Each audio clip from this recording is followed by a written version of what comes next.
Hello everyone, जय श्री कृष्णा। कैसे हैं भाई सब लोग? बढ़िया, फाइन। चलिए शुरू करते हैं आज का लेक्चर।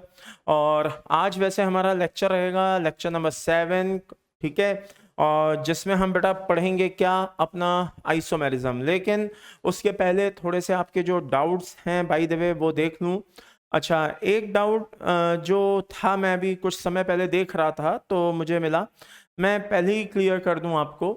आज आप जब अपने ऐप को चेक करेंगे बेटा, तो उस ऐप पर आपको डीपीपीज अवेलेबल होंगी, ठीक है ना। हाँ, वो कुछ टेक्निकल रीजंस थे जिनकी वजह से मैं उनको अभी अपलोड नहीं करवा पा रहा था, लेकिन मैंने आज बता दिया है। आज आप जब चेक करेंगे तो आपको अपने ऐप पर क्या कहते हैं, डीपीपी अवेलेबल होंगी। और आगे भी प्रॉपर डीपीपी आती रहेंगी, डोंट वरी, ठीक है। चलो, इसके बाद thank you Mukesh, God bless you बेटा। भूमिका, thank you very much. Thank you Ayush, thank you Mohit, thank you. चलो, रौनक बेटा, थैंक यू। और कोई डाउट डाउट डाउट डाउट? आहा, Anant, thanks. Mohit, Parul, thank you यार, बहुत इतना सारा प्यार देते हो, कसम से कह रहा हूँ। अभी कल जब मैं विक्ट्री सेलिब्रेशन में गया हुआ था तब भी मैंने देखा, बहुत वहाँ पे भी जो बच्चे सेलेक्ट होके आए थे उनसे रियली बहुत अपनापन मिला। और अच्छा लगा जब उन्होंने इस चीज़ को कंसीडर किया कि देखिए आपका भी एक बहुत बड़ा कंट्रीब्यूशन था। तो बहुत अच्छा लगा बेटा, रियल में सच कहूँ तो उस समय दिल को ये शब्द सुनने में बहुत ही अच्छा लगता है कि एटीएस सर ने हमें पढ़ाया, या क्योंकि हर एक टीचर इस लाइन को बेटा सुनना चाहता है। और यही बस हमारी दिली इच्छा होती है आप सबसे, ठीक है, कि आप सेलेक्ट हो जाओ और फिर हम गर्व से कहें कि देखो हमने इस बच्चे को पढ़ाया, और बच्चा भी बोले कि हाँ देखो हमने इन सर से पढ़ा। तो कल बहुत ही शानदार दिन था और काफ़ी अच्छा एक्सपीरियंस रहा बेटा विक्ट्री सेलिब्रेशन में। और मैं उम्मीद करता हूँ कि अगले साल हम और आप भी मिलेंगे बेटा इसी तरह से विक्ट्री सेलिब्रेशन में, और मैं आपका वेट करूँगा, ठीक है। चलिए आगे, कोई डाउट डाउट डाउट? क्या बात है संजू भाई, सारे करेक्ट, बहुत बढ़िया। चलो, टेली ओनली शॉर्ट्स करके आईडी है, थैंक यू बेटा, God bless you. Doubt doubt doubt doubt, क्या बात है पुष्पा जी, थैंक यू। देखो ऐसा है, एक डाउट आया है, जैसे कॉम्प्लेक्स के नेम है तो बेटा कॉमन नेम तो याद रखने पड़ेंगे ना। अगर आईयूपीएससी आपको रटना पड़े तो मुझे बोलो। आईयूपीएससी नेम तो एक, उनमें तो टेक्निक है ना, उनको काहे को आप रटोगे, वो तो आपको रटने की जरूरत नहीं है। लेकिन कॉमन नेम तो आपको रटना पड़ेगा। मान लीजिए किसी को कॉलमेंस कॉम्प्लेक्स कहते हैं, तो ये उसका एक नाम है, तो वो नाम तो आपको याद रखना पड़ेगा ना। लेकिन कॉलमेंस कॉम्प्लेक्स को आईयूपीएससी में क्या बोला जाता है ये थोड़ी ना आपको याद रखना है। इसके लिए तो मैंने आपको मेथड बताया है। तो पुष्पा जी ऐसा है, थोड़ा सा क्या कहते हैं, मतलब ध्यान से चीजों को समझने की कोशिश कीजिए कि मैं कहना क्या चाहता हूं। मैं कहता हूं आईओसी रटने का नहीं है, लेकिन कॉमन नेम तो याद ही रखने पड़ेंगे ना। मेरा नाम अमिताभ शर्मा है, किसी का नाम कुछ है, किसी का कुछ है, भाई उसमें कोई थ्योरी थोड़ी ना लग रही है, वो नाम तो याद ही रखने पड़ेंगे। लेकिन अगर किसी में कोई कंसेप्ट लग रहा है, कुछ है, तो वो नाम आप तब भी रटें तो फिर मुश्किल हो जाता है। ओके, तो इसलिए पुष्पा जी, रटने का नहीं, समझने का। ओके, चलिए। और वंश कह रहे हैं सर आज की क्लास में बहुत अच्छा लगा, पढ़ के मजा आ गया, माइंड ब्लोइंग। क्या बात है, बहुत बढ़िया। आईयूपीएससी बहुत अच्छे से समझ में आया, क्या बात है भाई, बहुत बढ़िया बहुत बढ़िया बहुत बढ़िया। डीपीपी आज आ जाएंगी बेटा, यानी कि बस कुछ ही एक ही डाउट है कि डीपीपी कब आएगी। डीपीपी आज आ जाएगी भाई। चलो बहुत बढ़िया। टेस्ट और thank you very much, thank you very much. आओ भाई, कभी कोटा पधारो, बिल्कुल मिलेंगे बेटा, बिल्कुल मिलेंगे, बिल्कुल बिल्कुल बिल्कुल। चलो, और कोई डाउट डाउट डाउट? नहीं है, डाउट नहीं है, बिल्कुल। अगर कोऑर्डिनेशन स्फीयर पे नेगेटिव चार्ज है तो एट जो वर्ड है वो एज ए सफिक्स यूज होगा, इसमें कोई शक नहीं। चलिए, अरे वाह कोई बात नहीं।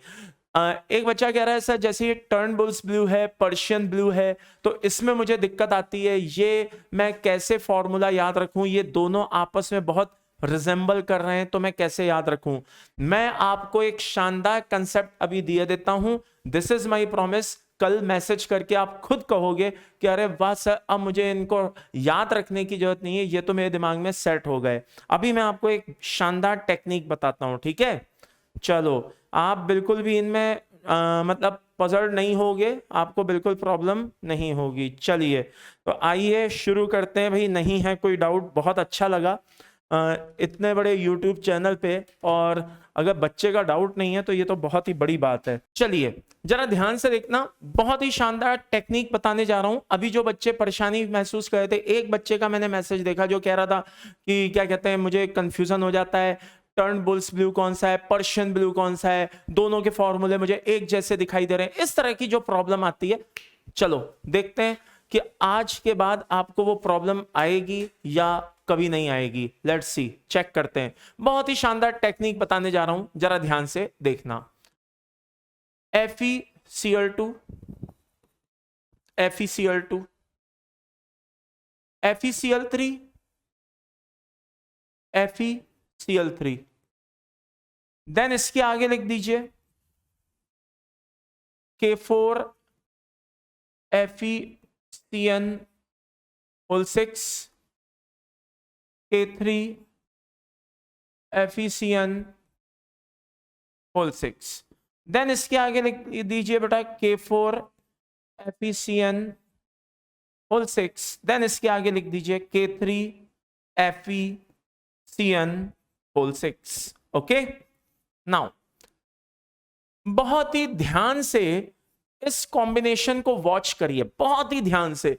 मैंने क्या किया, पहले दो Fe लिए, फिर दो Fe, पहले तो दो FeCl2 लिए, फिर दो FeCl3 लिए। ध्यान से देखिएगा कॉम्बिनेशन, और K4 K3, K4 K3, ये कॉम्बिनेशन लिया। यहां तक क्लियर है? अभी सब समझ में आ जाएगा, बस आप देखते जाओ हो क्या रहा है। अच्छा, छोटी क्लासेस में अप टू 9th 10th आपने एक चीज पढ़ी होगी बेटा, ये Al2O3 कैसे बैलेंस होता है, कैसे बनाते हैं। तो आपके मैम ने, आपके सर ने बताया होगा, देखो बेटा ये +3 होता है, देखो बेटा ये 2- होता है, ये इधर गया, ये इधर गया, क्रिस क्रॉस, Al के साथ 2 लगा दो, O के साथ 3 लगा दो, देखो बेटा Al2O3 बन गया। यही तो पढ़ा होगा आपने, हाँ या ना? हाँ सर, हमने यही पढ़ा था। यही सेम चीज आज जाकर के आपको अप्लाई करनी है। कैसे? आइए देखिए कैसे। इमेजिन करिए कि ये जो Cl है पोटेशियम के साथ रिएक्ट करके KCl बना करके निकल गया। आई रिपीट, सारे के सारे KCl बना करके चले गए, कोई नहीं बचा। अगर कुछ बचा तो क्या बचा? एक Fe+2 बचा, और एक बचा FeCN6। क्या बचा? 4- बचा। बस यही बचे जो बचे, बाकी कुछ नहीं बचे। आप ध्यान से देखिए, पोटेशियम और क्लोरीन सबके सब चले गए KCl बनाकर, यहां पे Fe+2 को छोड़ गए, और उधर FeCN6 4- को छोड़ गए। करेक्ट? यस और नो? हाँ सर, यस, बिल्कुल छोड़ गए। चलो अब आगे कुछ नहीं करना है, इस +2 को उस -4 के साथ बस बैलेंस करना है, और कुछ नहीं करना है। कैसे भाई? +2 -4 के बैलेंस में कब होगा? जब यहां पे 2 Fe होंगे। आई रिपीट, जब यहां पे 2 Fe +2 के 2 Fe यहां पे होंगे तो वो -4 से बैलेंस हो जाएंगे। कैसे? ऐसे लीजिए, यानी कि एक फॉर्मूला बनके तैयार हो गया, Fe2 FeCN6। क्या मैं इसको इस तरह से लिख सकता हूं? Fe2 FeCN6। हां सर, मैं इसको इस तरह से लिख सकता हूं।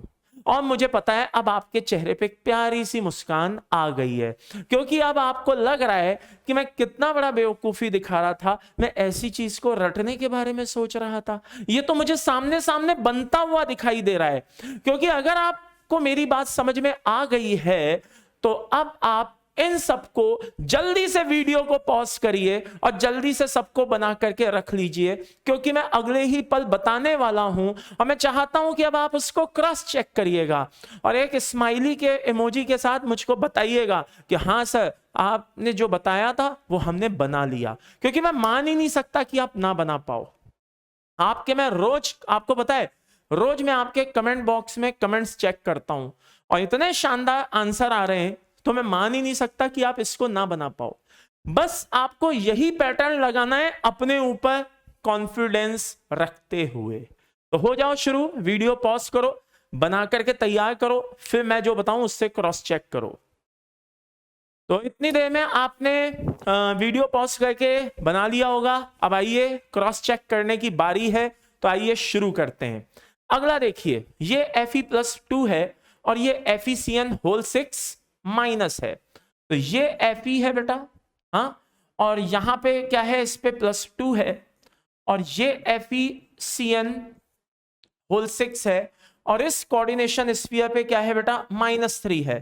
तो ये +2 और ये -3 कैसे बैलेंस होंगे, क्रिस क्रॉस कर दीजिए, यहां पे 3 आएगा, यहां पे 2 आएगा। अरे हाँ या ना, ये लो भाई, Fe3 FeCN होल 6 ट्वाइस, लो भाई हो गया।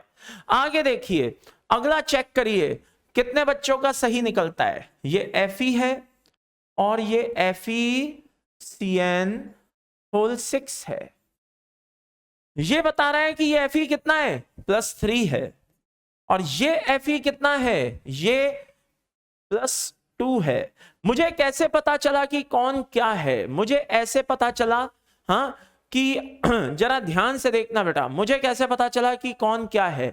मुझे ऐसे पता चला कि यहां पे बाहर +4 होते हुए भी यहां पे -4 है, तो यहां पे हम क्या लगा देंगे बेटा, -4 लगा देंगे। क्या लगा देंगे, -4।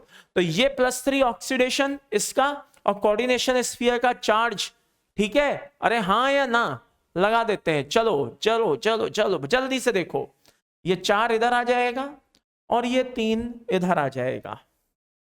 चेक कर लो आपका आंसर यही आया या नहीं आया।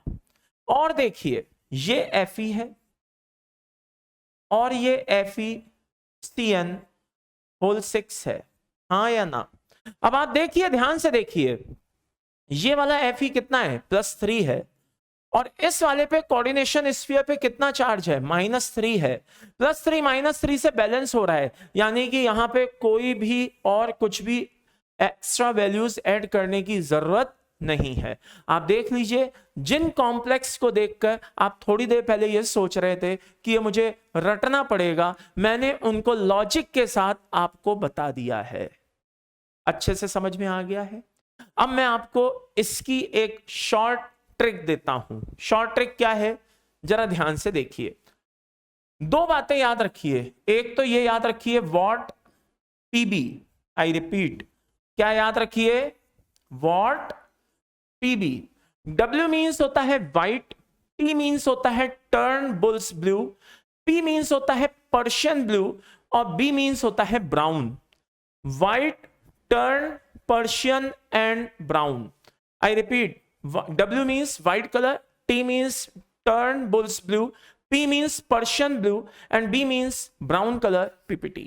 तो what PB आपको याद रखना है trick. I repeat, what PB आपको ये ट्रिक याद रखनी है और एक वैल्यू याद रखनी है, क्या, 22, 23, 32, 33। अब आप बोलेंगे ये क्या है सर, 22, 23, 32, 33 क्या है बेटा। ये दोनों +2 है और ये दोनों +3 है और ये यहां पे +2 है, +3 है, ये यहां पे +2 है, ये +3 है। कहने का मतलब ये है कि +2 मिलके बन गए 22, +2 +3 मिलकर के बन गए 23, +3 +2 मिलके बन गया 32 और +3 मिलके बन गया 33।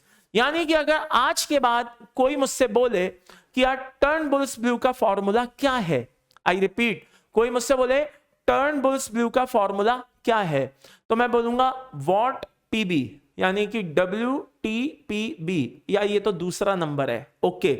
और दूसरे नंबर पे क्या आ रहा है, पहले पे आ रहा है 22, दूसरे पे आ रहा है 23, तो मैं 23 के अकॉर्डिंग ये फॉर्मूला ये इमेजिन कर लूंगा और जल्दी से इस फॉर्मूले को बना करके देख लूंगा। तो मुझे इस फॉर्मूले को अब याद रखने की जरूरत नहीं है।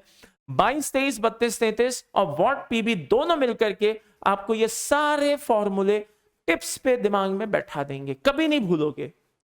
तो मुझे पता है इस समय मैं फील कर पा रहा हूं, बहुत से बच्चों के चेहरे पे मुस्कान आ गई कि गजब ही है भैया, इतना सिंपल था क्या, हम तो फालतू में घबरा रहे थे। तो आप मत कहना कि आपको ये याद करने पड़ेंगे, आप देख लीजिए आपके सामने है। चलिए तो आइए शुरू करते हैं। और हाँ, शुरू करने से पहले एक और चीज भी बता दूं, जो +2 होता है उसको फेरो बोलते हैं, +3 को फेरी बोलते हैं। आई रिपीट, +2 को फेरो, +3 को फेरी। ये शायद बहुत से बच्चे जानते होंगे, नहीं भी जानते हो तो आप सुन लो।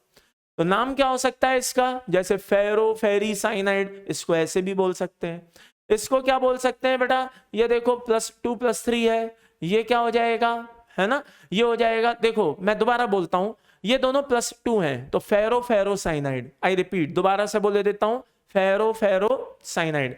+2 +3 है फेरो फेरी साइनाइड, +3 +2 है फेरी फेरो साइनाइड, और +3 +3 है फेरी फेरी cyanide.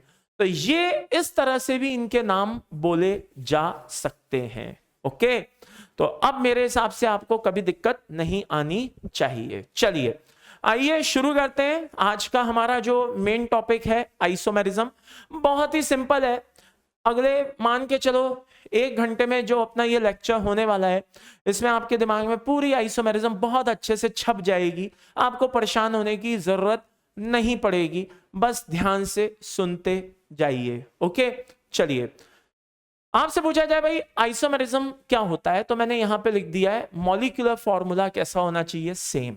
I repeat, molecular formula कैसा होना चाहिए, सेम, बट जो स्ट्रक्चरल और स्पेशियल अरेंजमेंट होता है किसका, लिगैंड का, किसके चारों ओर, सेंट्रल मेटल एटम या आयन के चारों ओर, वो कैसा होना चाहिए, डिफरेंट होना चाहिए। तो मॉलिक्यूलर फॉर्मूला सेम होना चाहिए, लेकिन लिगैंड का स्पेशियल या structural arrangement around the CMA वो कैसा होना चाहिए, डिफरेंट होना चाहिए। तो ये जो भी कॉम्प्लेक्स होते हैं वो एक दूसरे के क्या होते हैं बेटा, आइसोमर्स होते हैं। और इस फिनोमेना को हम किस नाम से जानते हैं, आइसोमेरिज्म के नाम से जानते हैं। ओके, चलिए आगे बढ़ते हैं। कितने टाइप की होती है भाई, आपके सामने लिखा हुआ है, यूजुअली 2 टाइप की होती है, one is structural, another is stereo isomerism. Structural isomerism कई तरह की होती हैं जो हमें पढ़नी है, आयनाइजेशन हो गई, हाइड्रेट हो गई, कोऑर्डिनेशन हो गई, लिंकेज हो गई, लिगैंड हो गई, और कोऑर्डिनेशन पोजीशन हो गई। अच्छा, ये कौन सी होती है स्टीरियो आइसोमेरिज्म, ये होती है ज्योमेट्रिकल और ऑप्टिकल।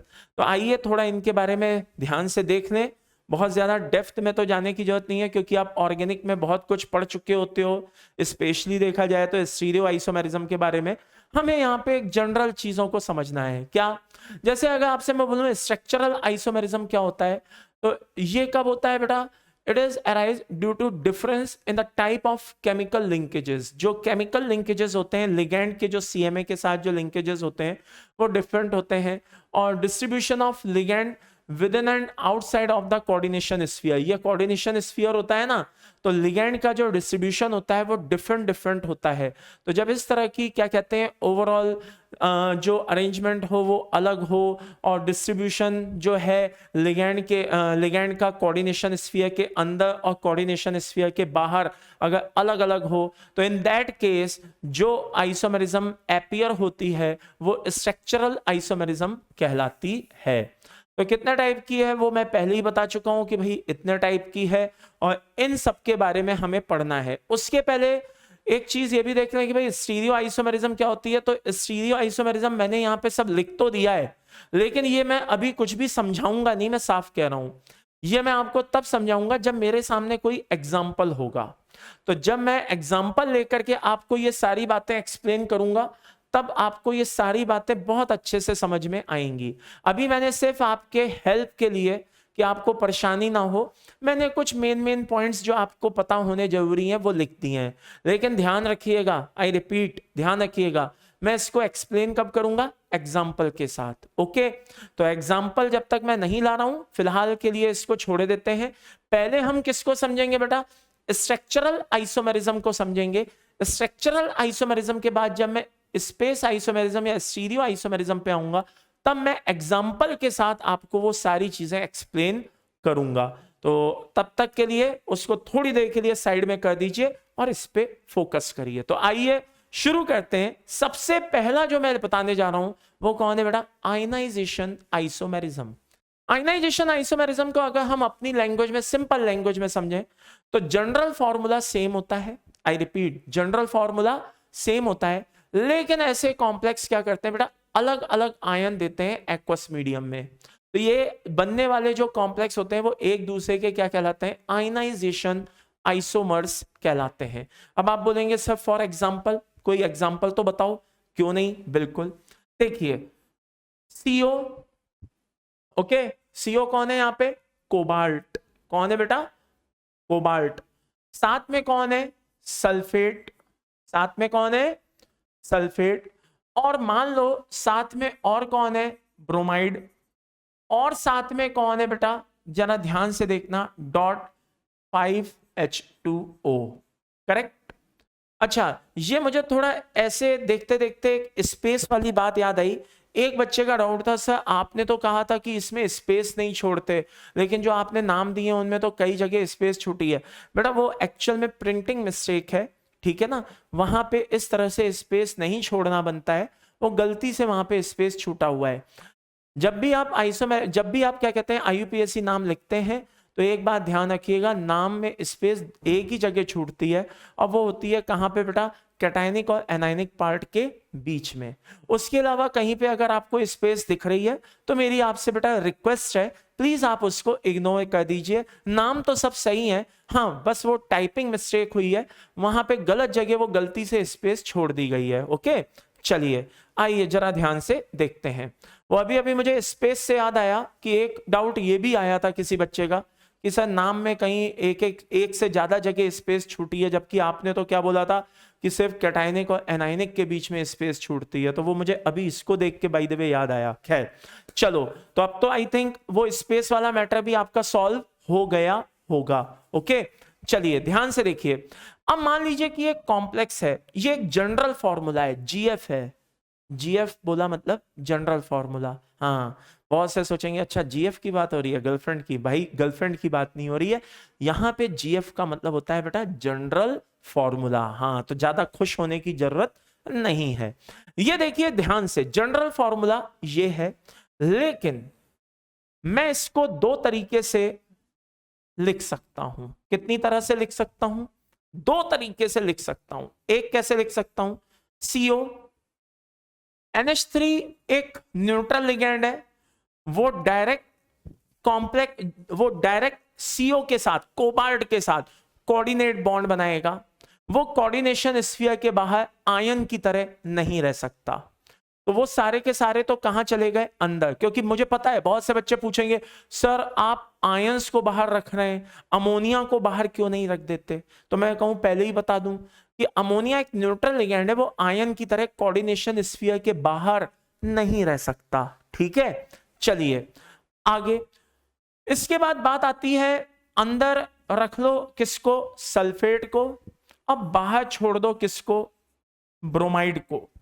और एक कंडीशन ये भी हो सकती है कि अंदर रख लो किसको, ब्रोमाइड को, अब बाहर छोड़ दो किसको, सल्फेट को। तो अगर मैं एक्वस मीडियम में इसको डालूंगा तो एक बार मुझे ये ब्रोमाइड आयन दे रहा होगा और एक बार मुझे ये सल्फेट आयन दे रहा होगा। तो ये दोनों एक दूसरे के क्या हो गए, जी हां, ये दोनों एक दूसरे के हो गए बेटा आयनाइजेशन आइसोमर्स। आयनाइजेशन आइसोमर्स में ध्यान रखिए जनरल फॉर्मूला सेम होना चाहिए। ऑक्सीडेशन स्टेट आप देख लीजिए, दोनों कोबाल्ट की फिक्स आ रही है, number of ligands, coordination number, सब कुछ फिक्स आ रहा है।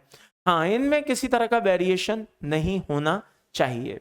तो ये तो रही बात थ्योरेटिकल। क्या रही, थ्योरेटिकल। अब आप बोलो सर मुझे एक्वस मीडियम में थोड़ी ना दिखाई दे रहा है कि ये देखो सल्फेट आयन निकल के भागा, ये देखो ब्रोमाइड आयन निकल के भागा। मुझे कैसे पता चलेगा कि कॉम्प्लेक्स में बाहर सल्फेट है या ब्रोमाइड है? हाउ, कैसे पता चलेगा? तो आओ मैं बता देता हूं हाउ, जरा ध्यान से देखो। हमने क्या किया, दो रिएजेंट लिए। कितने रिएजेंट लिए? दो। एक हमने लिया BaCl2 और एक हमने लिया लाला AgNO3। जी हां, एक हमने लिया BaCl2 और एक हमने लिया AgNO3। जानते हो दोनों की स्पेशलिटी क्या है? इनमें से कोई एक, BaCl2 और AgNO3 में से कोई एक समय में किसी एक के साथ ही रिएक्शन देता है। इन दोनों में से कोई एक या तो ब्रोमाइड के साथ रिएक्शन देगा या सल्फेट के साथ देगा। जो ब्रोमाइड के साथ दे रहा होगा वो सल्फेट के साथ नहीं देगा, जो सल्फेट के साथ रिएक्शन दे रहा होगा वो ब्रोमाइड के साथ रिएक्शन नहीं देगा। तो जब हमने BaCl2 से इसकी रिएक्शन कराई ब्रोमाइड की, तो हमें उम्मीद थी कि यहां कोई पीपीटी मिले, लेकिन यहां पे कोई पीपीटी हमें नहीं मिला। Answer is no PPT. Okay, आगे फिर हमने जब AgNO3 से रिएक्शन कराई तो हमें यहां पे मिला बेटा AgBr का येलो कलर पीपीटी। ओके, तो हम समझ गए कि ये जो कॉम्प्लेक्स है इस समय ये कैसा वाला है? ऐसा वाला, जिसके बाहर ब्रोमाइड है। फिर हम मान लो वापस से इस रिएजेंट को लेकर के गए और जस्ट इमेजिन दूसरी टेस्ट ट्यूब में ले गए। किस में ले गए? दूसरी टेस्ट ट्यूब में ले गए। फिर वहां पे हमने दोनों से रिएक्शन कराई, BaCl2 से और किससे कराई? AgNO3 से। फिर हमने देखा कि यहां पे हमें पीपीटी मिला, व्हाइट कलर पीपीटी, और वो व्हाइट कलर पीपीटी किसका था? BaSO4 का। लेकिन दिस टाइम हमें यहां पे कोई पीपीटी नहीं मिला। बात समझ में आई? यहां पे हमें कोई पीपीटी नहीं मिला। तो हम समझ गए कि बाहर कौन है बेटा? सल्फेट है। अगर BaCl2 के साथ रिएक्शन पॉसिबल है तो बाहर सल्फेट है, अगर AgNO3 के साथ रिएक्शन पॉसिबल है तो बाहर ब्रोमाइड है। तो ये एक थ्योरेटिकल मैटर था कि हमने दो अलग अलग बना लिए, वो तो थ्योरेटिकल एक्सप्लेनेशन था, और हमने रिएजेंट मिला करके देखा तो ये एक प्रैक्टिकल एक्सप्लेनेशन था। ठीक है ना? तो थ्योरेटिकली और प्रैक्टिकली हम कैसे कैसे चीजों को एक्सप्लेन करते हैं, मैंने आपको दोनों तरीके बता दिए। ओके, तो आयनाइजेशन आइसोमेरिज्म इस तरह से कंसीडर की जाती है। तो ये दोनों एक दूसरे के क्या हो गए बेटा? आयनाइजेशन आइसोमर्स हो गए। ओके, ध्यान से देख लीजिए। स्लाइड बदलने से पहले दोबारा से बोले देता हूं, जनरल फॉर्मूला सेम था, लेकिन हमने एक बार ब्रोमाइड को बाहर रख के देखा और एक बार सल्फेट को। तो ये दोनों एक दूसरे के क्या कहलाए बेटा? आयनाइजेशन आइसोमर्स कहलाए, क्योंकि जब ये पानी में ब्रेक होगा तो ये ब्रोमाइड आयन देगा और वो सल्फेट आयन देगा। उसको हमने प्रैक्टिकली कैसे प्रूफ किया? उसको हमने प्रैक्टिकली प्रूफ किया रिएजेंट मिला करके। रिएजेंट में हमने एक जगह BaCl2 मिलाया, एक जगह AgNO3 मिलाया, और हमने देखा एक जगह पीपीटी आया और दूसरी जगह पीपीटी नहीं आया।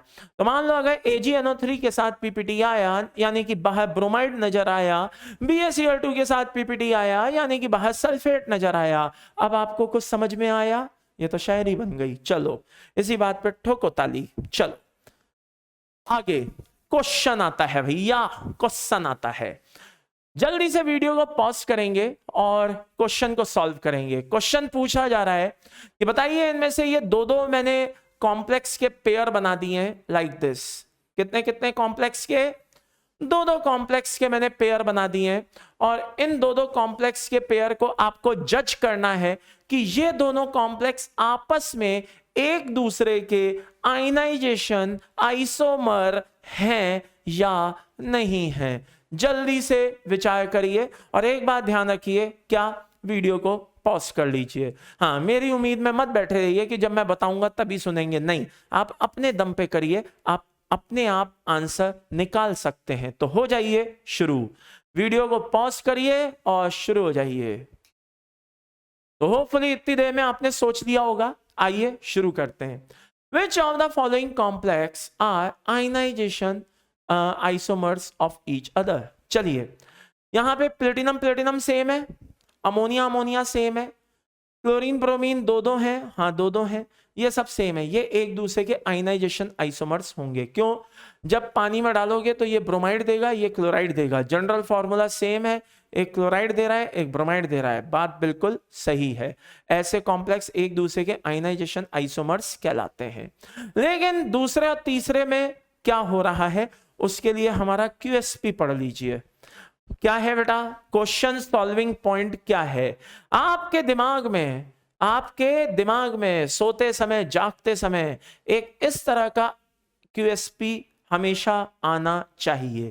क्या? इन isomers coordination number and oxidation state of metal cation कैसी होनी चाहिए भाई? Should be same.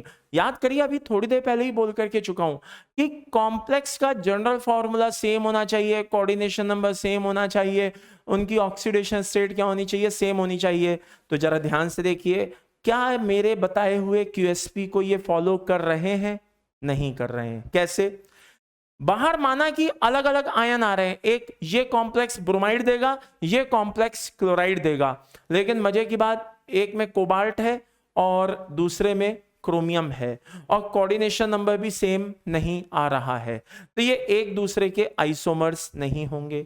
आगे देखिए, यहां पे ब्रोमाइड है, आयोडाइड है, माना कि आयंस अलग अलग हैं, माना कि कोऑर्डिनेशन नंबर भी क्या है? सेम है, ठीक है। लेकिन आप देखिए, एक में क्लोरीन है, दूसरे में आयोडीन है। आई रिपीट, यानी कि जनरल फॉर्मूला सेम नहीं है, एक कॉम्प्लेक्स में क्लोरीन है, दूसरे में आयोडीन है, तो यहां पे कोऑर्डिनेशन नंबर ऑक्सीडेशन सब सेम है, लेकिन जनरल फॉर्मूला सेम नहीं है।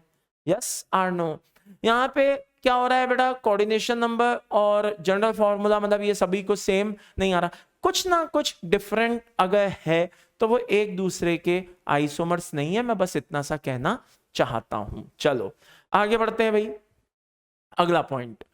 अब आपसे पूछा जाए इनमें से कौन है, I repeat, which of the following complex shows ionization isomerism? इनमें से कौन है जो आयनाइजेशन आइसोमेरिज्म शो करने को तैयार है? तो जल्दी से क्या कहते हैं, सोचिए। 15 सेकंड्स का समय दे रहा हूं। कितने सेकंड्स का समय दे रहा हूं? 15 सेकंड्स का समय दे रहा हूं। आपका आंसर आ जाना चाहिए। आपका टाइम शुरू हो गया है भाई, जल्दी से बताइए इनमें से कौन है जो आयनाइजेशन आइसोमेरिज्म शो करने को तैयार है? 15 सेकंड्स। वैसे तो मुझे पता है कि आपने शायद आंसर देखते ही दे दिया होगा हार्डली 2 सेकंड में, लेकिन फिर भी मैंने कहा भाई एक बार सबको मौका मिल जाए सोचने का। तो फाइनल आंसर इज करेक्ट। क्या होगा? डी। बेटा ये अभी सल्फेट दे रहा है, हो सकता है कि इसी के जैसा एक और कॉम्प्लेक्स हो जिसमें कोबाल्ट भी हो, जैसे 5 अमोनिया भी हो,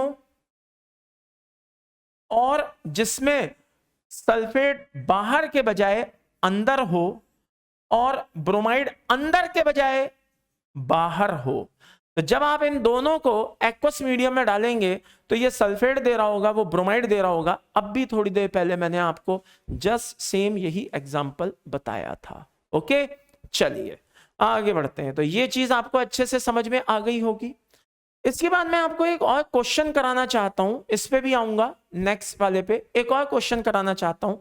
मान लो कि आपसे पूछा जाए कोई भी एक कॉम्प्लेक्स देकर के, आई रिपीट, कोई भी एक कॉम्प्लेक्स देकर के पूछा जाए कि बताओ इसके कितने आयनाइजेशन आइसोमर्स पॉसिबल हैं, तो क्या जवाब दोगे? मान लो कि आपको क्या बताना है बेटा? नंबर ऑफ आयनाइजेशन आइसोमर्स बताने हैं। जरा ध्यान से देखना इस क्वेश्चन को। मान लो कि एक Fe है और अंदर अमोनिया है। कितने हैं बेटा? 4 हैं। ये क्लोराइड है, ये मान लो ब्रोमाइड है, और ये मान लो आयोडाइड है। ओके, तो जल्दी से ध्यान से देखिए कि इसके कितने पॉसिबल और टोटल पॉसिबल आइसोमर्स होंगे, या टोटल पॉसिबल आइसोमर्स इसके कितने होंगे, इस पे आप फोकस करिए। तो जल्दी से वीडियो को पॉज कर लीजिए और सोचिए। तो होपफुली आपने वीडियो पॉज करके सोच लिया होगा कि इसके टोटल कितने पॉसिबल आइसोमर्स होंगे। आइए, पहला आपको दिखाई दे रहा है, दूसरा क्या होगा? FeNH3 4। ठीक है, सबसे पहले क्लोरीन को बाहर भेजे देते हैं, आयोडीन को अंदर बुलाकर, और ब्रोमीन को अंदर रखते हैं। बाहर कौन चला गया? क्लोरीन चला गया। फिर एक बार और ऐसे ही देखते हैं कि Fe अंदर है, अमोनिया भी अंदर है, और आपके आयोडीन तो पहले से ही अंदर था ही।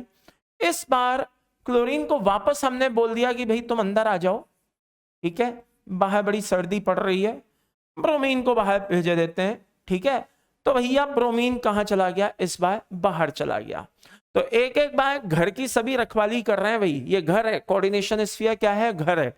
एक बार सबसे पहले आयोडीन को बोला बेटा जाओ तुम बाहर जाकर के क्या कहते हैं पहरा दो, फिर दूसरी बार कौन आ गया? क्लोरीन आ गया, फिर ब्रोमीन आ गया। तो इस तरह से सभी का 1 by 1 करके क्या आया बेटा? नंबर आया। ओके, तो total possible isomers, I repeat, total, ठीक है ना, पॉसिबल आइसोमर्स कितने हो गए बेटा? 3 हो गए। मैंने टोटल वर्ड यूज किया है तो 3 बोला है। अगर मैं बोलता भाई पॉसिबल आइसोमर बताइए, तो पॉसिबल आइसोमर का मतलब ये होता है कि एक जो दिया हुआ है वो तो दिया हुआ है, उसके अलावा बताओ कितने हैं। तो फिर आंसर आता 2। जिस बच्चे को ना समझ में आया हो वो दोबारा सुन ले। पॉसिबल पूछा जाए तो पॉसिबल का मतलब है कि एक तो दिया हुआ है, इसके और कितने पॉसिबल हैं? तो भाई इसके 2 और पॉसिबल हैं, तो आंसर कितना हो गया? 2। टोटल पॉसिबल कितने हैं? तो टोटल पॉसिबल का मतलब है जो दिया है वो तो दिया ही है, उसको तो काउंट करो ही करो, उसके अलावा और कितने हैं उनको भी काउंट करो। तो टोटल पॉसिबल कितने हो गए? अरेंजमेंट 3। तो इस तरह के क्वेश्चंस पूछ लिए जाते हैं बेटा, ये ध्यान रखिएगा, इट्स वेरी वेरी इंपॉर्टेंट। आगे चलते हैं। अगला आता है बेटा हाइड्रेट आइसोमेरिज्म। जी हाँ, हाइड्रेट आइसोमेरिज्म, जिसको हम सॉल्वेटेड आइसोमेरिज्म भी बोलते हैं। बहुत ध्यान से सुनिए। हाइड्रेट आइसोमेरिज्म कहता है कि मान लो कोई कॉम्प्लेक्स है, उसके अंदर वाटर है, वो कोऑर्डिनेशन स्फीयर में, वही वाटर मॉलिक्यूल उठ करके बाहर भी जा सकते हैं, आयनाइजेशन आइसोमर, आयनाइजेशन जो है आयनिक स्फीयर उसमें भी। अब आप बोलेंगे सर थोड़ी देर पहले तो आप कह रहे थे कि जो अमोनिया है, क्या है? Ammonia, ammonia sir neutral ligand है और वो सिर्फ कोऑर्डिनेशन स्फीयर में रहेगा, वो आयनिक स्फीयर में नहीं रहेगा। अब आप कह रहे हैं सर जो H2O है वो तो अंदर भी रह सकता है, वो तो बाहर भी जा सकता है। सर हैं तो दोनों न्यूट्रल लिगेंड, मगर H2O अंदर बाहर दोनों तरफ रह सकता है और अमोनिया सिर्फ अंदर ही आ सकता है, उसको बाहर जाना मना है। ऐसा क्यों? अरे भाई सीधी सी बात है, याद करो हम बोलते हैं कि H2O एक बहुत ही ज्यादा पोलर मॉलिक्यूल है, तो वो अपनी पोलरिटी के दम पे आयनिक स्फीयर में भी रह सकता है और कोऑर्डिनेशन स्फीयर में भी रह सकता है। That's all. ओके, तो अब आप बोलेंगे सर इसका कोई एक क्या कहते हैं एग्जांपल हो जाए। एक क्यों भाई, बहुत सारे लो। पहला एग्जांपल लेते हैं, मान लो ये CO है, ये H2O, जस्ट ए सेकेंड, ये CO है, ये Cl3 है और ये H2O है। क्या है बेटा? H2O है .6H2O। ये एक जनरल फॉर्मूला है। आई रिपीट, ये क्या है? जनरल फॉर्मूला है। कोबाल्ट यहां पे नो डाउट कितना हो गया? +3 हो गया। चलिए अब देखते हैं इसकी क्या क्या पॉसिबिलिटी है। तो मान लीजिए ये एक हमें जनरल फॉर्मूला दिया है, अब इसको भूल जाइए और जरा ध्यान से देखिए इसकी क्या क्या पॉसिबिलिटीज हैं। पहला, CO H2O होल 6, सारे के सारे अंदर हैं, 3 Cl बाहर बैठे हुए हैं, ठीक है ना, घर की रखवाली कर रहे हैं। ओके, चलिए एक कंडीशन। दूसरी कंडीशन, ये CO है, ये H2O है, लेकिन कितने बचे? 5, और एक Cl को अंदर बुला लिया। अब बाहर 2 ही Cl है। बोले अरे हम तो 2 ही रह गए, अब क्या करें? तो H2O बोलता है मैं हूं ना, मैं बाहर आकर के बैठूंगा तुम्हारे साथ, देखता हूं कौन आता है। तो H2O बाहर आकर के बैठ गया। अब आप इस सेकंड फॉर्मूले को ध्यान से देखिए, सेकंड कॉम्प्लेक्स को, तो आपको ऊपर वाली जो लाइन लिखी है वो समझ में आ जाएगी। It occurs in those complex compound in which few coordinated water molecule becomes water molecule of hydration। अंत समझ में आया? अभी तक जो सारे के सारे कोऑर्डिनेटेड वाटर मॉलिक्यूल थे वो एक हाइड्रेशन, हाइड्रेट फॉर्म में बाहर चला गया। हम वो बोलते हैं ना वाटर ऑफ क्रिस्टलाइजेशन, उस फॉर्म में बाहर चला गया। तो आप देखिए जनरल फॉर्मूला सेम है, कोबाल्ट कोबाल्ट, 6H2O, 3 क्लोरीन, सब कुछ सेम है, अरेंजमेंट चेंज हो गया। एक वाटर मॉलिक्यूल जो पहले अंदर बैठा हुआ था वो बाहर आ गया। कोऑर्डिनेटेड वाटर मॉलिक्यूल कैसा हो गया, हाइड्रेट हो गया, हाँ या ना। तो भाई ये एक अरेंजमेंट हो गया। आइए दूसरा अरेंजमेंट देखे लेते हैं। CO H2O होल 4, अंदर 2 Cl और ये बाहर एक Cl और 2H2O, और इसी तरह से वन मोर, एक और CO H2O और अंदर 3 और ये 3 Cl और ये 3H2O डॉट 3H2O। ओके, तो कुल मिलाकर के बेटा by the end summary is this, इसके कितने अरेंजमेंट पॉसिबल हो गए भाई, टोटल 4 अरेंजमेंट पॉसिबल हो गए। कितने अरेंजमेंट पॉसिबल हो गए बेटा, 4 अरेंजमेंट पॉसिबल हो गए। तो यानी कि अगर आपसे बोला जाए इसके टोटल कितने हाइड्रेट आइसोमर या सॉल्वेट आइसोमर कितने पॉसिबल है भाई, टोटल 4 आइसोमर्स पॉसिबल है। तो ध्यान से देख लीजिए, हर फॉर्मूला जो कॉम्प्लेक्स है ये इस लाइन को प्रॉपर वे में एक्सप्लेन कर रहा है। जो कभी कोऑर्डिनेट हुआ करता था वो आज कहां पे चला गया, वाटर मॉलिक्यूल ऑफ हाइड्रेशन, यानी कि क्रिस्टलाइन फॉर्म में कन्वर्ट हो गया। मतलब दोनों जगह आप उसको रख सकते हैं, आयनिक स्फीयर में भी रख सकते हैं और आप उसको कोऑर्डिनेशन स्फीयर में भी रख सकते हैं। तो ये चीज आपको क्लियर हो गई होगी। आइए आगे बढ़ते हैं। अब वही बात आती है क्वेश्चन की। 15 सेकंड्स का समय दे रहा हूं, विचार करिए कि ये एक दूसरे के हाइड्रेट आइसोमर्स होंगे या नहीं होंगे। सोचिए ये हैं या नहीं है। आंसर इज ट्रू और फॉल्स। जल्दी से सोचिए, क्या ये एक दूसरे के हाइड्रेट या कोऑर्डिनेशन हाइड्रेट आइसोमर्स हैं या नहीं है। तो फाइनल आंसर ट्रू और फॉल्स में आपको देना था। लेट्स सी, आइए चेक करे लेते हैं। कोबाल्ट कोबाल्ट, हाँ। 5 अमोनिया 5 अमोनिया, हाँ। 3 क्लोरीन 3 क्लोरीन, हाँ। एक H2O, हाँ। सब कुछ सही, हाँ। तो फिर दिक्कत कहां है। अच्छा, ये थोड़ा सा यहां पे मिसप्रिंट हो गया है भाई मेरे।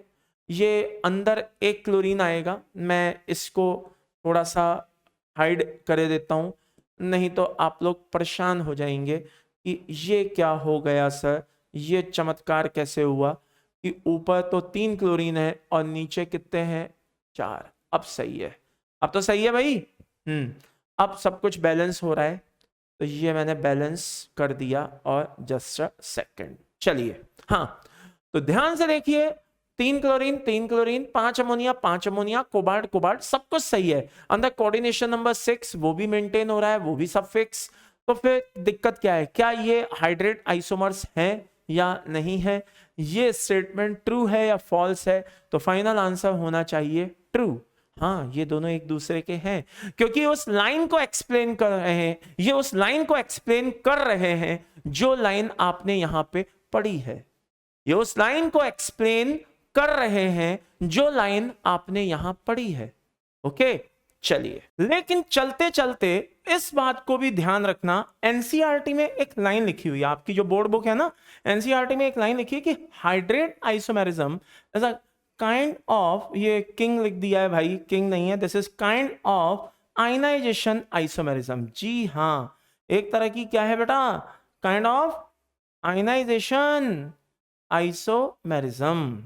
ओके, आप बोलेंगे क्या मतलब, कहने का मतलब ये है कि वो इसको एक तरह से अलग अलग number of Cl minus science निकल रहे हैं, किसी में 3 Cl है, किसी में 2 है, किसी में 1 है, वो इसको एक तरह की क्या मानता है बेटा, आयनाइजेशन आइसोमेरिज्म भी कंसीडर करता है। ये बात ध्यान रखिएगा, दैट्स व्हाई मैंने इस पॉइंट को यहाँ पे हाईलाइट किया है, ये बात ध्यान रखिएगा। यानी कि कहने का मतलब है ये एक दूसरे के हाइड्रेट तो हैं ही, आयनाइजेशन आइसोमर्स भी कंसीडर हो रहे हैं। चलिए आगे बढ़ता हूं। अगला आता है बेटा लिंकेज आइसोमेरिज्म। क्या आता है, लिंकेज आइसोमेरिज्म। लिंकेज आइसोमेरिज्म क्या है, जरा ध्यान से देखिए। लिंकेज आइसोमेरिज्म बहुत ही सिंपल है, पहचानने का तरीका बता रहा हूं। अगर उसमें एम्बीडेंटेड लिगैंड प्रेजेंट हो, कौन प्रेजेंट हो बेटा, एम्बीडेंटेड लिगैंड प्रेजेंट हो, तो समझ जाओ कि वह लिंकेज आइसोमेरिज्म है। अब आप कहेंगे सर कोई एग्जांपल हो जाए, हमें कैसे पता चलेगा कि ये एक दूसरे के लिंकेज हैं, क्या है, बताए देते हैं, बिल्कुल बताए देते हैं। लेकिन उसके पहले एक बात ध्यान से सुनो। मान लो कि जनरल फॉर्मूला सेम है, और उसमें एक साइनाइड लिगेंड दिया हुआ है, कभी वो कार्बन से जुड़ सकता है, कभी वो CMA से क्या कहते हैं नाइट्रोजन के थ्रू भी एसोसिएट हो सकता है। अगर वो कार्बन के थ्रू एसोसिएट हो रहा है CMA से तो हम उसको साइनाइड नाम दे देते हैं, नाइट्रोजन के थ्रू अटैच हो रहा है तो हम उसको आइसोसाइनाइड बोल देते हैं, और इस तरह से बोल देते हैं कि ये साइनाइड का कॉम्प्लेक्स है कि आइसोसाइनाइड का कॉम्प्लेक्स है। तो बस एम्बिडेंटेड लिगेंड आए समझ जाना कि लिंकेज आइसोमेरिज्म भी शो कर सकता है। एक एग्जांपल लेता हूं, FeNH3 4 और मान लो कि अंदर साइनाइड है और मान लो कि एक अंदर थायोसाइनाइड भी है। ओके, ये लीजिए, और बाहर क्या है बेटा, पॉजिटिव ऑक्सीडेशन स्टेट। अपन को देखना है पॉजिटिव चार्ज आ रहा है तो इसकी ऑक्सीडेशन स्टेट देखनी है कितनी है भाई। यहां पे -2 होते हुए भी बाहर +1 आ रहा है, इसका मतलब कि यहां पे क्या आ रहा है, +3 आ रहा है। अब आइए इसको देखते हैं होता कैसे। पहले Fe को ऐसे ही रखो, अमोनिया को भी बोलो भैया कि तुम भी ऐसे ही रहो, साइनाइड को बोलो तुम भी ऐसे ही रहो। बस हम क्या करेंगे बेटा, इसको बदल देंगे, तो HCN के बजाय हम NCS कर देंगे। क्या कर देंगे बेटा, NCS कर देंगे। ओके, बाहर के चार्ज पे इससे कोई फर्क पड़ेगा नहीं, लेकिन हाँ NCS बदल गया। अब वापस से आगे बढ़ते हैं, FeNH3 4 तक हम सब वैसा ही रखेंगे, ठीक है। NCS को कहेंगे तुम बदल गए हो, बदले ही रहो। लेकिन कहते ना कंपनी कैसी होती है, अच्छी तो अच्छे बनेंगे, बुरे तो बुरे बनेंगे। तो भैया इसको देख करके इसने भी अपना रंग ढंग बदल लिया। ये पहले CN था, अब ये भी NC हो गया। तो आप देखिए सबने अपने एसोसिएट होने का तरीका CMA से धीरे धीरे बदल लिया।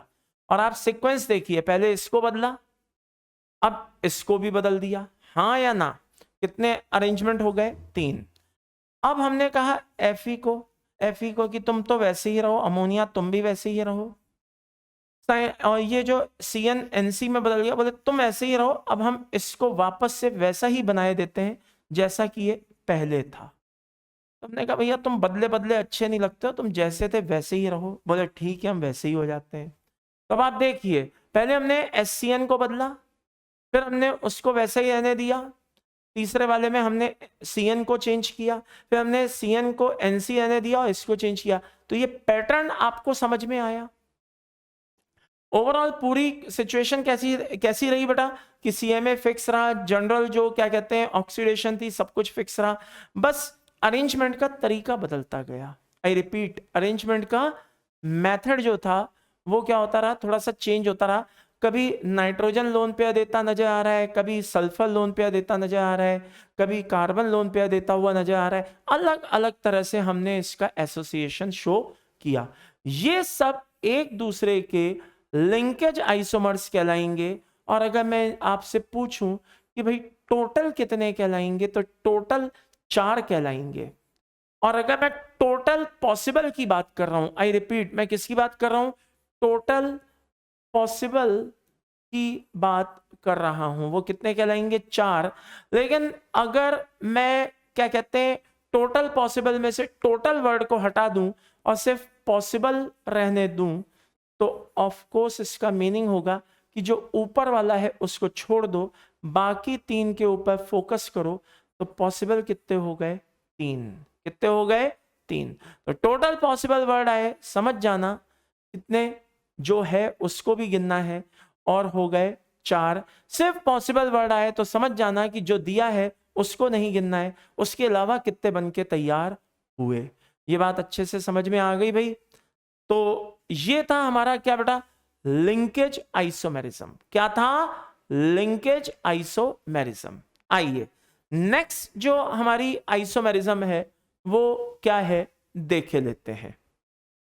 बहुत ही सिंपल है, ये आइसोमेरिज्म ऐसो में देखने को मिलती है जिसमें कैटायनिक पार्ट कॉम्प्लेक्स कैसा हो, ठीक है ना, कैटायनिक कॉम्प्लेक्स भी हो और एनायनिक कॉम्प्लेक्स भी हो। आई रिपीट, कॉम्प्लेक्स कैसा हो, जिसमें कैटायनिक पार्ट भी कॉम्प्लेक्स हो और एनायनिक पार्ट भी कॉम्प्लेक्स हो।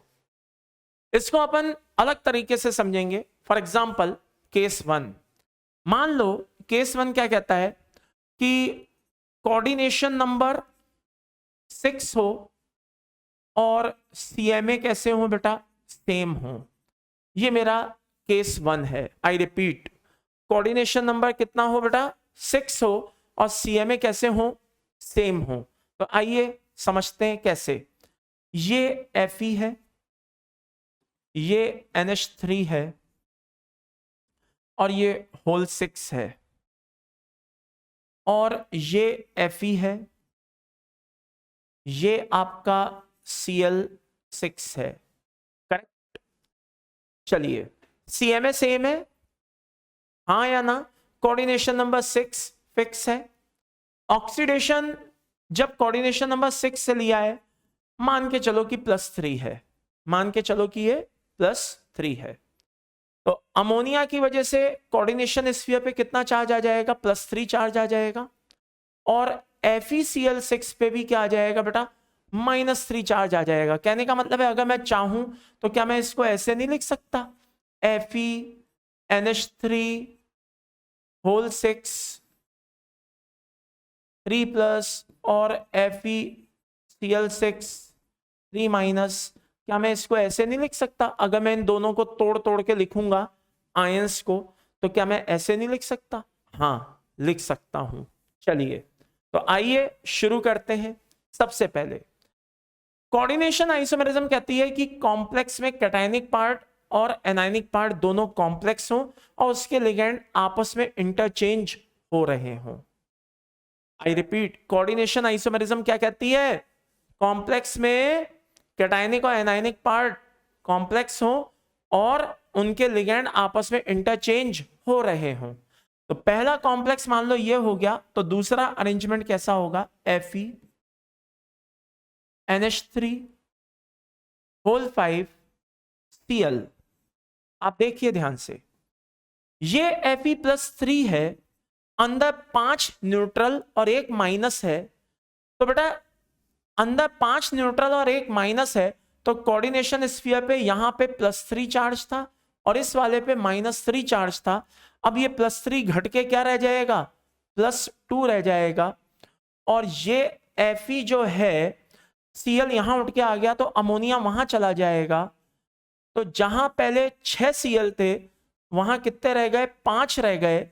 तो +3 अंदर है और अंदर -5 भी है, तो बाहर -2 रह गया। यानी कि चार्ज में एक की कमी आ गई। ये +2 रह गया, वो -2 रह गया। अब दोबारा से अमोनिया अगर मैं यहां पे लाऊंगा, आई रिपीट, एक और अमोनिया उधर ले जाऊंगा, वहां से क्लोरीन इधर लाऊंगा, तो ये 4 रह जाएगा और ये 2 Cl हो जाएंगे, हाँ या ना। और 2 Cl होते ही ये +2 से +1 रह जाएगा। और ये जो Fe है बेटा, ये NH3 यहां पे होल ट्वाइस हो जाएगा और ये Cl5 से 4 रह जाएगा। और ये -2 था जो अब घट के -1 रह जाएगा, हाँ या ना। हाँ सर, बिल्कुल रह जाएगा। आखिरी सिचुएशन जो हमें नजर आएगी वो क्या नजर आएगी, आखिरी सिचुएशन हमें नजर आएगी कि FeNH3 होल थ्राइस Cl3 और यहां पे FeNH3 होल थ्राइस Cl3। थोड़ी जगह कम पड़ गई भाई, ठीक है, जरा ध्यान से देख लीजिएगा, ठीक है। यहां पे कोऑर्डिनेशन स्फीयर पे ध्यान से देखिए, ये +3 है, अंदर -3 है, बाहर 0 चार्ज रह गया। कोऑर्डिनेशन स्फीयर पे कोई चार्ज नहीं है। और यही सिचुएशन यहां पे भी है, कोई चार्ज नहीं है। अब आप देखिए कि सीएमए सेम थे, Fe कोऑर्डिनेशन नंबर 6 फिक्स था, बस लिगेंड आपस में अपनी पोजीशन को क्या करते रहे, इंटरचेंज करते रहे, इधर से उधर, उधर से इधर जाते रहे, नए नए कॉम्प्लेक्स बनाते रहे। तो ये सभी कॉम्प्लेक्स क्या होंगे बेटा, पहले वाले के आइसोमर होंगे, ये भी और ये भी। लेकिन ये पहले वाले का आइसोमर नहीं होगा। क्यों नहीं होगा? क्या कोई बच्चा मुझे कमेंट बॉक्स में टाइप करके बता सकता है कि क्यों नहीं होगा? जल्दी से मुझे बताइए क्यों नहीं होगा। होपफुली आपने सोच लिया होगा, क्यों नहीं होगा, आइए चेक कर लें। पहली लाइन पढ़िए, इस तरह की आइसोमेरिज्म किन में देखने को मिलती है? जिनमें कॉम्प्लेक्स में कैटायनिक और एनायनिक पार्ट खुद ही कॉम्प्लेक्स हो। क्या यहाँ पे ये कॉम्प्लेक्स कैटायनिक और एनायनिक है? नहीं है। तो जब उनमें कैटायन और एनायन ही नहीं है तो वो इनके कोऑर्डिनेशन आइसोमर्स नहीं है। दैट्स ऑल, खत्म बात, वेरी सिंपल। चार्ज होता तभी हम इसके मानते। फिर कुछ बच्चे बोलेंगे सर इसके आगे भी तो चल सकते थे। चल के देख लो बेटा, वो इन तीनों में से किसी एक का रिपीटेशन होगा तो वो अलग आइसोमर कंसीडर नहीं होगा। अगर कोई चीज किसी एक चीज की रिपीटेशन हो रही है, आई रिपीट, अगर कोई एक चीज किसी एक चीज की रिपीटेशन हो रही है तो वो अलग कंसीडर नहीं होती, तो ये नया आइसोमर कंसीडर नहीं होगा। चलिए आगे बढ़ते हैं। ये था हमारा केस 1। केस 2 देखते हैं। आई रिपीट, क्या देखते हैं बेटा? केस 2। केस 2 कहता है कि भाई कोऑर्डिनेशन नंबर को तो फिक्स रखो, कितना? 6, लेकिन इस बार सीएमए जो है वो कैसा होना चाहिए बेटा? डिफरेंट होना चाहिए। आई रिपीट, सीएमए कैसा होना चाहिए? डिफरेंट होना चाहिए। जी हां, सीएमए कैसा होना चाहिए? डिफरेंट होना चाहिए।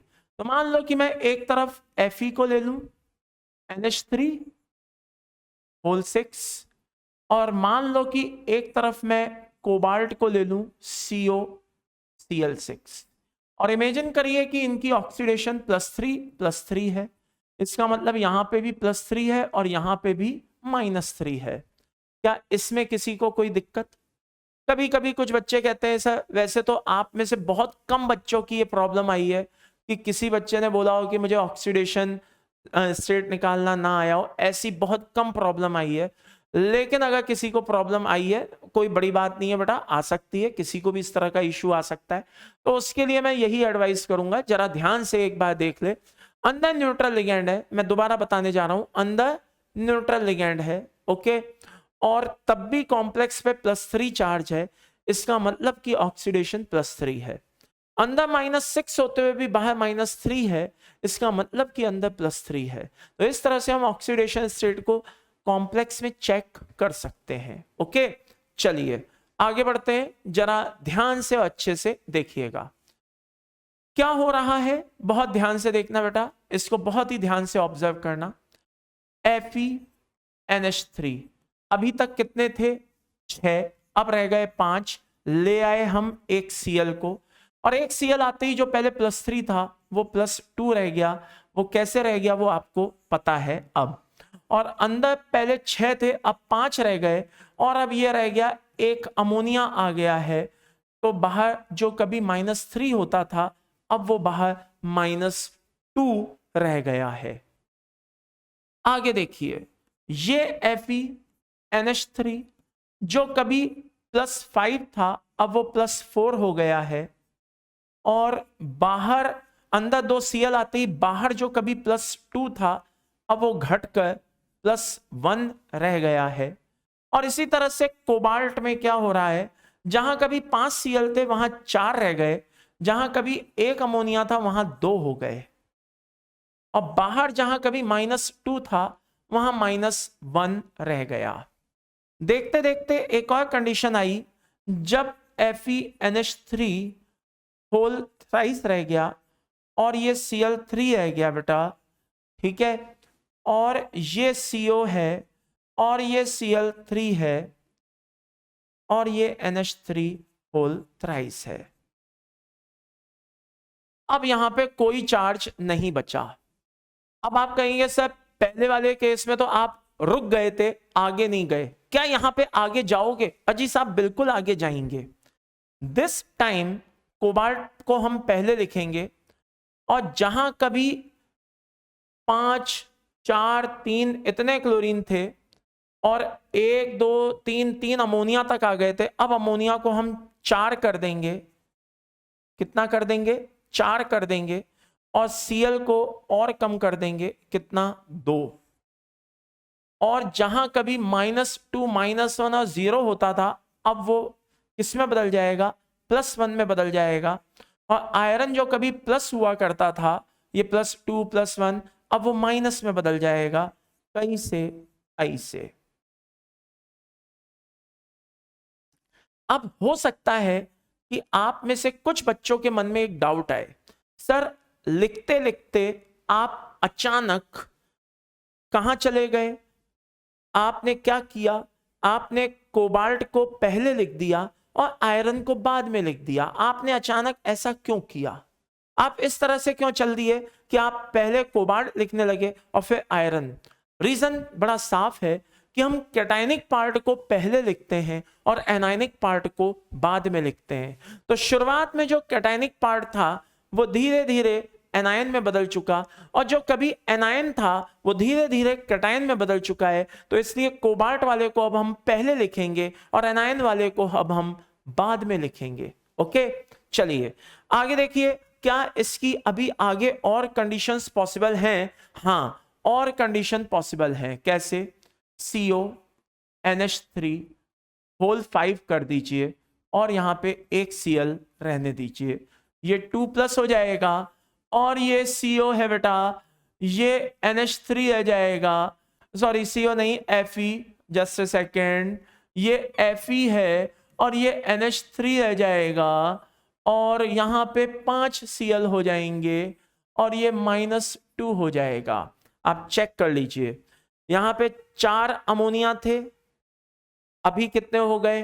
5, और यहां पे एक Cl रह गया, जबकि पहले कितने थे? 2, तो +1 से अब यहां पे +2 हो गया। उसी तरह से देखिए, यहां पे एक अमोनिया रह गया है और 5 Cl हो गए, ऊपर -2 आ गया है, जबकि पहले, आई रिपीट, जबकि पहले 4 Cl थे और 2 अमोनिया थे और -1 था। तो मतलब अब नेगेटिव चार्ज आयरन के कोऑर्डिनेशन स्फीयर पे बढ़ता जा रहा है, अब पॉजिटिव चार्ज कोबाल्ट के कोऑर्डिनेशन स्फीयर पे बढ़ता जा रहा है। तो अगला लास्ट एंड फाइनल एक और केस देख लेते हैं, CO NH3 होल 6, और बाहर कितना हो जाएगा? 3+, और ये हो जाएगा बेटा Fe NH3, NH3 तो अब बचेगा ही नहीं, Fe Cl6 and 3-। तो देखते देखते अगर मैं आपसे पूछूं कि इसके टोटल आइसोमर्स कितने हैं, I mean total coordination isomers कितने हैं, तो जरा ध्यान से देखिए, इस कॉम्प्लेक्स के टोटल कोऑर्डिनेशन आइसोमर कितने हैं? एक ये भी काउंट होगा, एक ये भी काउंट होगा, ये काउंट नहीं होगा, ये काउंट होगा, अभी तक कितने हो गए? 3, ये काउंट होगा 4, और ये काउंट होगा 5। तो अगर पॉसिबल आइसोमर बोलूं, क्या बोलूं बेटा? पॉसिबल आइसोमर बोलूं तो 5 हैं, लेकिन अगर टोटल पॉसिबल आइसोमर बोलूं तो 6 हैं। कहने का मतलब है, जब मैं बोलूं आपसे, क्या बोलूं? पॉसिबल आइसोमर, तो आप इसको नहीं गिनोगे, आप ये बोलोगे कि ये तो है ही, इसके अलावा और कितने पॉसिबल हैं। लेकिन जब मैं आपसे टोटल पॉसिबल पूछूं तो जो है उसको भी गिनोगे और उसके अलावा उन सबको गिनोगे जो जो आपने बनाए। तो ये हमारा हो गया केस सेकंड। अब मैं चाहता हूं कि आपको मैं केस 2 और 3 आपके घर के लिए दूं एज अ होमवर्क। तो केस 3 और केस 4 क्या है? केस 1 और केस 2 तो मैंने बता दिया, केस 3 और केस 4 आप अपने आप सॉल्व करेंगे। मैं आपको क्लियर कर दूं, केस 3 क्या है? कोऑर्डिनेशन नंबर 4 है, बड़ा ही सिंपल है, और CMA सेम है, CMA सेम है। एग्जाम्पल मैं आपको दिए दे रहा हूं, PTNH3 होल 4 PTCl4। आपको कुछ नहीं करना है, सिर्फ कमेंट सेक्शन में जाकर के आपको मैसेज बताना है, टाइप करके बताना है कि इसके पॉसिबल और टोटल पॉसिबल आइसोमर्स कितने थे। आई रिपीट, पॉसिबल और टोटल पॉसिबल आइसोमर्स कितने थे, बस आपको यह बताना है। कोऑर्डिनेशन आइसोमर्स केस क्या कहते हैं, कौन सा? 4 बताए देते हैं। केस 4 कौन सा है? कोऑर्डिनेशन नंबर अभी भी 4 है, लेकिन CMA जो है वो डिफरेंट है। तो अब आप बोलेंगे भाई ऐसा एक एग्जाम्पल दे दीजिए, तो ये एग्जाम्पल ले लीजिए NiNH3 होल 4 और CuCl4।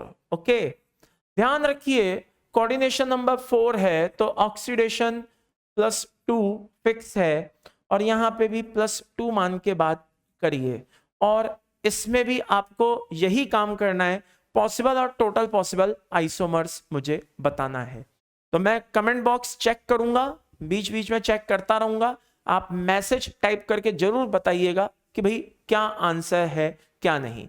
तो आइए अब इस क्वेश्चन को जरा सॉल्व कर लें। मैं आपको 15 सेकेंड्स का समय दे रहा हूं, जल्दी से क्वेश्चन को पढ़ लीजिए। ये आइसोमेरिज्म पूछा गया है, कौन सी आइसोमेरिज्म इसमें आपको देखने को मिल रही है, जल्दी से दिमाग दौड़ाइए कि इसमें कौन सी आइसोमेरिज्म पॉसिबल है। 15 सेकेंड्स का समय दे रहा हूं, आपका टाइम शुरू होता है, जल्दी बताइए, शाबाश।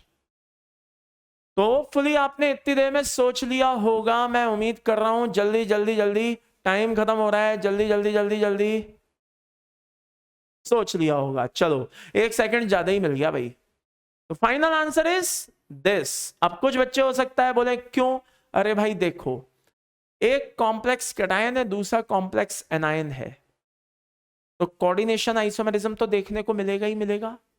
प्लस ध्यान से देखिए अंदर क्या है, अंदर, आई रिपीट, अंदर क्या है, एम्बीडेंटेड लिगैंड है। तो एम्बीडेंटेड लिगैंड है बेटा, तो एम्बीडेंटेड लिगैंड है तो नो डाउट इन इट, आप मान के चलिए क्या कि इसमें क्या होगा बेटा, लिंकेज आइसोमेरिज्म भी होगी। तो final answer is this, answer क्या होगा, दिल्ली। चलिए आगे बढ़ते हैं, अगला नेक्स्ट क्वेश्चन है, जरा ध्यान से देखिएगा। इसमें भी आपको आइसोमेरिज्म पूछा है, भाई कौन सी आइसोमेरिज्म पॉसिबल है, तो जरा ध्यान से देखना। मैं आपको इसमें टाइम दिए देता हूं 15 सेकेंड्स का, और ध्यान से देखिए 2013 में आया हुआ क्वेश्चन है, बहुत ही शानदार क्वेश्चन है। पहले आप सोच लीजिए, फिर मैं इसको एक्सप्लेन करता हूं। आपका टाइम शुरू हो गया है, जल्दी से बताइए। कॉम्प्लेक्स आपके सामने है, सोच के आंसर दीजिए कि क्या हो सकता है, जल्दी बताइए, टाइम फिनिश। हाँ जी, एक तरफ कह रहा है कि ये कॉम्प्लेक्स है जो आपस में क्या है, इनके बीच में क्या रिलेशन है, क्या रिश्ता है। तो ध्यान से देखिए, ये आपस में एक तरह के एम्बीडेंटेड लिगैंड वाले हैं। कौन है बेटा, एम्बीडेंटेड लिगैंड वाले, एक तरफ HCN है, दूसरी तरफ NCS है। ओके, तो फाइनली आप देख सकते हैं कि ये लिंकेज आइसोमेरिज्म शो कर रहे होंगे। ठीक है, तो इन दोनों कॉम्प्लेक्स में आपस में क्या रिश्ता है बेटा, लिंकेज आइसोमेरिज्म का रिश्ता है। ओके, चलिए आगे बढ़ते हैं बेटा। अब आती है लिगैंड आइसोमेरिज्म। कौन सी आती है बेटा, लिगैंड आइसोमेरिज्म। लिगैंड आइसोमेरिज्म क्या है, जरा इसको भी ध्यान से देख लीजिएगा। ओके, लिगैंड आइसोमेरिज्म क्या है, बहुत ध्यान से देखिएगा। मान लो कि एक लिगैंड है कोई, जस्ट इमेजिन, ठीक है, और उसका अपना एक जनरल फॉर्मूला है, उसका अपना एक जनरल फॉर्मूला भी होगा। हो सकता है कि उसका जो जनरल फॉर्मूला हो वो किसी दूसरे लिगैंड के जनरल फॉर्मूले से क्या करता हो, मैच करता हो। Those complex which have same molecular formula but differ with respect to their ligand are called ligand isomers। जी हाँ, दो कॉम्प्लेक्स हैं जिसमें दो अलग अलग लिगैंड है, मगर मजे की बात उनके जनरल फॉर्मूले जो है वो क्या है, सेम। आप बोलेंगे सर ऐसा कैसे हो सकता है, अरे बिल्कुल हो सकता है। कैसे, आइए जरा ध्यान से देखें। मान लीजिए कॉम्प्लेक्स है कोबाल्ट, और यहां पे लिखा है C3, ठीक है, आई रिपीट, क्या लिखा है, कोबाल्ट का कॉम्प्लेक्स है, और क्या लिखा है, C3H6 और NH2 का होल ट्वाइस, और देन उसके बाद लिखा हुआ है होल थ्राइस। ठीक है, और ये कॉम्प्लेक्स है साहब, और ये बाहर क्या लिखा है, 3+। अब आप बोलेंगे इसमें क्या ऐसा खासियत है, इसमें ऐसी क्या स्पेशलिटी है, अरे बड़ा शानदार केस है। आइए ध्यान से देखिए, इसमें ये जो आपको लिगैंड दिखाई दे रहा है, ये दो तरीके का हो सकता है। कितने तरीके से हो सकता है, दो तरीके से, CH2 CH2 and CH2, and here is NH2 NH2 और एक हो सकता है CH3 CH2 and here is NH2 and NH2। मैं स्क्रीन के सामने से हटे जाता हूं, आप ध्यान से देखिए, क्या दोनों में 3-3 कार्बन नहीं दिखाई दे रहे? दिखाई दे रहे हैं। क्या 6-6 हाइड्रोजन नहीं दिखाई दे रहे? हाँ दिखाई दे रहे हैं। क्या 2 NH2 नहीं दिखाई दे रहे? हाँ दिखाई दे रहे हैं। यानी कि कहने का मतलब है दो अलग अलग लिगेंड हैं। इसको हम शॉर्ट फॉर्म में बोलते हैं बेटा TN, ट्राइमेथाइलिन डाइएमीन, और याद करो इसको बोलते हैं PN, प्रोपाइलिन डाइएमीन। यानी कि यह कॉम्प्लेक्स दो तरीके से हो सकता है, CO TN होल थ्राइस 3+, और एक हो सकता है CO PN होल थ्राइस 3+। तो अब आप देखिए कॉम्प्लेक्स दोनों अलग अलग दिखाई दे रहे हैं, लेकिन उनके लिगेंड का जो जनरल फॉर्मूला है वो बिल्कुल सेम है। तो ये एक दूसरे के क्या हो गए बेटा, लिगेंड आइसोमर्स हो गए। तो होपफुली ये आपको अच्छे से समझ में आ गया होगा। आगे बढ़ते हैं, आखिरी आता है हमारा coordination position isomerism. Coordination position isomerism क्या है बेटा? ये पॉलीन्यूक्लियर कॉम्प्लेक्स है, सिंपल सी बात है, उनमें देखने को मिलता है। मान लीजिए कि ये CO है, यहां पे NH3 होल 4 है, यहां पे मान लीजिए Cl है, यहां पे मान लीजिए OH है, या यहां पे भी मान लीजिए क्या है, OH है। दोनों जगह सेम लिए लेते हैं, कोई फर्क नहीं पड़ता। ये भी CO हो गया। अब यहां पे मान लीजिए NH3 है, यहां पे मान लीजिए होल ट्वाइस है, और यहां पे मान लीजिए होल ट्वाइस ये है और ये है। अब आप जरा देखिए ध्यान से, कोबाल्ट की +3 ऑक्सीडेशन है, तो +3 मतलब +6, और अंदर -1 और ये -2 कितने हो गए, -4। तो +6 -4 यानी कि कितना बचा, +2। चलिए अब जरा ध्यान से देखिए, इस कोबाल्ट का भी कोऑर्डिनेशन नंबर 6 मेंटेन हो रहा है। कैसे? 4 अमोनिया 2 OH। और इस कोबाल्ट का भी कोऑर्डिनेशन नंबर 6 मेंटेन हो रहा है। कैसे? 2 अमोनिया 2 ये 4 और 2 OH 6। बस अब आपको करना क्या है? अब आपको करना यह है कि इस क्लोरीन को उठा करके यहां पे ले आइए, कैसे? ऐसे, और एक अमोनिया उठा के वहां पे रख दीजिए, कैसे? ऐसे। तो ये 4 के बजाय कितने रह गए, 3, और ये आपका कोबाल्ट OH और ये OH, और ये आपका कोबाल्ट और ये NH3, ठीक है। और ये कितना हो गया, होल थ्राइस, और ये हो गया Cl एक कम, ठीक है। अमोनिया बढ़ गया, एक Cl कम हो गया, और ये बाहर तो कोई चार्ज में चेंज आया ही नहीं। कहने का मतलब ये है कि मैंने एक Cl वहां से उठा के यहां पे रख दिया, दैट्स ऑल। ये एक दूसरे के क्या हो गए, कोऑर्डिनेशन पोजीशन आइसोमर्स हो गए। क्योंकि जरा लाइन ध्यान से पढ़ो, पॉलीन्यूक्लियर कॉम्प्लेक्स में होते हैं due to interchange of ligand between the, ठीक है, डिफरेंट मेटल न्यूक्लियाई। ये दो अलग अलग CMA हैं। अलग अलग CMA का मतलब फिजिकली अलग है, मैं ये नहीं कह रहा केमिकली अलग है। क्या है, दोनों हैं तो कोबाल्ट ही, लेकिन है तो दो। तो दो अलग अलग कोबाल्ट के साथ इधर से इधर इन्होंने क्या किया, लिगेंड्स ने इंटरचेंज किया। तो अब जब ये एक नया अरेंजमेंट बनके तैयार हुआ, तो ये एक दूसरे के कोऑर्डिनेशन पोजीशन आइसोमर्स कहलाए। यानी कि कोऑर्डिनेशन स्फीयर के अंदर ही अंदर लिगेंड अपनी पोजीशन को चेंज कर रहा है, कोऑर्डिनेशन पोजीशन आइसोमर कहलाएगा। अच्छा, अब आप कहेंगे सर अगर एक Cl और उठा के ले जाऊं और एक अमोनिया इधर ले आऊं, तो बेटा वो पहले वाले का रिपीटेशन होगा। तो अगर मैं आपसे बोलूं टोटल आइसोमर्स कितने कंसीडर होंगे, तो 2 कंसीडर होंगे, एक दिया है और एक ये है। अगर इसके अलावा आपने तीसरा बनाने की सोची, तो वो नो डाउट इन इट पहले वाले का रिपीटेशन होगा। तो ये थे हमारे, फाइनली ध्यान से आपने देख लिए होंगे सारे के सारे स्ट्रक्चरल आइसोमर्स, ठीक है ना। स्ट्रक्चरल आइसोमेरिज्म मैंने आज खत्म कर दी है। अगले टर्न पे फ्रेश मूड से हम शुरू करेंगे क्या बेटा, स्टीरियो आइसोमेरिज्म, जिसमें मैं आपको सारे के सारे डायग्राम्स एक्सप्लेन करूंगा, ठीक है। तो तब तक आप इनकी अच्छे से एक बार प्रैक्टिस करिए, इनको रीड करिए। कोई भी डाउट हो तो आप मुझसे पूछ सकते हैं। डीपीपी आपको मिल जाएंगी, आज से ऐप पे अपलोड हो जाएंगी, आप बिल्कुल चिंता ना करें। तो टेक केयर, बाय बाय, और मेहनत करते रहिए। Thank you very much.